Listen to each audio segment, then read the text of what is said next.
ഇന്ന് നമുക്കൊരു പപ്പായ തോരനുണ്ടാക്കിയാലോ? നല്ല അടിപൊളി ടേസ്റ്റിൽ. പപ്പായ എന്നൊന്നും ആരും പറയില്ല. നമുക്ക് കുഞ്ഞുങ്ങളെയൊക്കെ നന്നായിട്ട് പറ്റിക്കാൻ പറ്റുന്നൊരു സാധനം കേട്ടോ. ഞാൻ എൻ്റെ മക്കളെ പണ്ടേ ഇങ്ങനെ ചെറുപ്പത്തിൽ കുറേ പറ്റിച്ചുകൊണ്ടിരുന്നതാണ്. ഈ പപ്പായയുടെ ഗുണമെന്ന് പറഞ്ഞാൽ നമുക്ക് കുട്ടികൾക്ക് വയറ്റിലുണ്ടാകുന്ന എല്ലാ പ്രശ്നങ്ങൾക്ക് കൃമി അങ്ങനെയുള്ള കുറേ സാധനമുണ്ട്. ഇതിനൊക്കെ നല്ലതാണ്. പക്ഷേ അറിഞ്ഞുകൊണ്ട് അവരാരും കഴിക്കില്ല. അപ്പോൾ ഞാൻ എന്ത് ചെയ്യും, ഇതിനെ നമ്മൾ ചെറുവെ വെച്ച് ചിരണ്ടിയിട്ട് കാബേജ് പോലെ അങ്ങ് ആക്കും.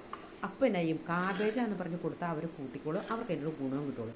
ഞാൻ പ്രീത ചേച്ചി, പ്രീതാസ് വേൾഡിലേക്ക് എല്ലാവർക്കും സ്വാഗതം. അപ്പോൾ അതിന് നമ്മൾ ചിരണ്ടി എടുത്തു. പിന്നെ മുളക്, വെളുത്തുള്ളി, ഒരു കുറച്ച് ജീരകം, പിന്നെ ഒരു ചെറിയ ഇഞ്ചി കഷ്ണം, പിന്നെ നമ്മുടെ പച്ചമുളക്, കാന്താരിമുളക് കൊണ്ട് കാന്താരിമുളക് ഇട്ടു കേട്ടോ.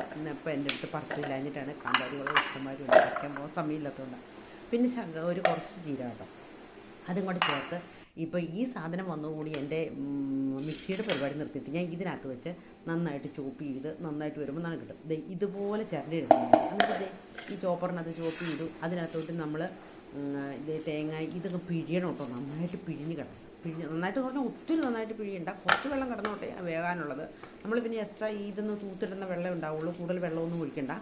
എന്നിട്ട് ഇതിങ്ങനെ പിഴിഞ്ഞെടുത്തിട്ട് ഇതിലേക്ക് നമ്മൾ ചോപ്പ് ചെയ്ത് വെച്ച സാധനം, ഇനി നിങ്ങളാണെങ്കിൽ മിക്സിയുടെ ജാറിലിട്ടിട്ട് ഒന്ന് പയ്യെ ഒന്ന് കറക്കിയെടുത്താൽ മതി കേട്ടോ.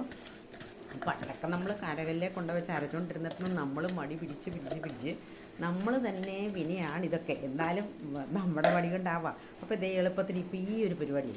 അപ്പോൾ ഇത് വെക്കുക. ഇതിലേക്ക് നമ്മൾ തേങ്ങ ചിരണ്ടിയിടുക, ഉപ്പിടുക, ശകലം മഞ്ഞൾപ്പൊടി ഇടുക, കരിയാപ്പല ഇടുക. എന്നിട്ട് വീണ്ടും നമ്മൾ നന്നായിട്ട് തിരുമണം കേട്ടോ. അപ്പം നമ്മൾ അരയ്ക്കാൻ പോകുന്നതിനുള്ള എളുപ്പപ്പണി കേട്ടോ ഇത്. അപ്പം ചെറിയ പെൺകുട്ടികൾക്ക് ഭയങ്കര ഇഷ്ടമുള്ള പണിയാണെങ്കിൽ എളുപ്പപ്പണി എവിടെ നിന്ന് കിട്ടിയാൽ അവർക്കൊക്കെ ഒരു ഉപകാരമായിക്കോട്ടെ എന്ന് ഓർത്തിട്ടാണ് ഞാൻ ഇങ്ങനെയൊക്കെ ചെയ്യുന്നത്. എനിക്ക് ഉപകാരമാണ്. എനിക്കിപ്പം പ്രായമായെങ്കിലും മടി എനിക്കും തുടങ്ങി, അത് വയസ്സിൻ്റെ കൊണ്ടാട്ടോ.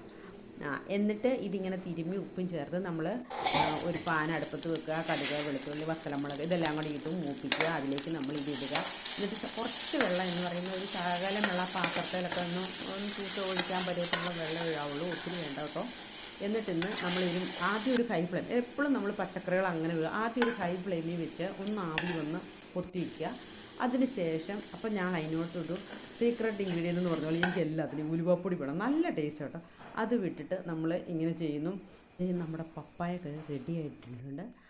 എൻ്റെ വീഡിയോ ആദ്യമായിട്ട് കാണുന്നവരെ ഒന്ന് ലൈക്ക് ചെയ്യാനും ഷെയർ ചെയ്യാനും സബ്സ്ക്രൈബ് ചെയ്യാനും മറക്കല്ലേ. പിള്ളേർ വരുമ്പോൾ അവരെ പറ്റിച്ചിട്ട് കാബേജ് തോരെന്ന് പറഞ്ഞ് ഈ കറി കൊടുക്കണം കേട്ടോ. ഉള്ളിൽ ചെന്ന് കഴിയുമ്പോൾ ഗുണം കിട്ടുമെന്നുള്ളത് നമുക്കല്ലേ അറിയത്തുള്ളൂ. Thank you for watching.